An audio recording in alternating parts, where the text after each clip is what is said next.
எல்லாருக்கும் ஒரு ஃப்ரெண்ட் இருக்கும். கிரிக்கெட்ல பக்கா ஆல்ரவுண்டரான பிளேயர். பவுலிங்கும் ஆப்பனன்ட் டீமுக்காக தான் ஆடுவான். டேய் பாரு, எக்ஸ்ட்ராஸ் கொடுக்காத, வைடு நோ பால் போடாத, 6-4 கொடுத்தாலும் பரவாயில்ல, ஒழுங்கா போடு.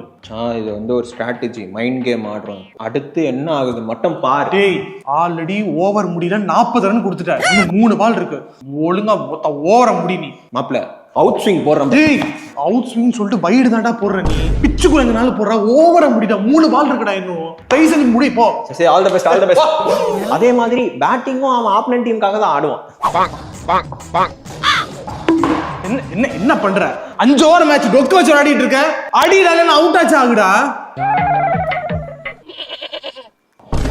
ஆனா அப்படி ஆடுறதெல்லாம் ஆடிட்டு மேட்ச கேவலமா தோத்து முடிச்சோனே ஒண்ணு பண்ணுவான் பாருங்க.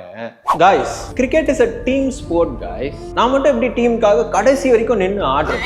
ஐ can't do this alone man. டீமுக்காக உயிரை கூட கொடுக்க நான் இங்க ரெடியா இருக்கேன் ஒருத்தன். ஆனா அந்த நாய் உயிரெல்லாம் கொடுக்கணும்னு யாரும் வேண்டலைங்க. விக்கெட்டை மட்டும் கொடுத்தா நல்லா இருக்கும்.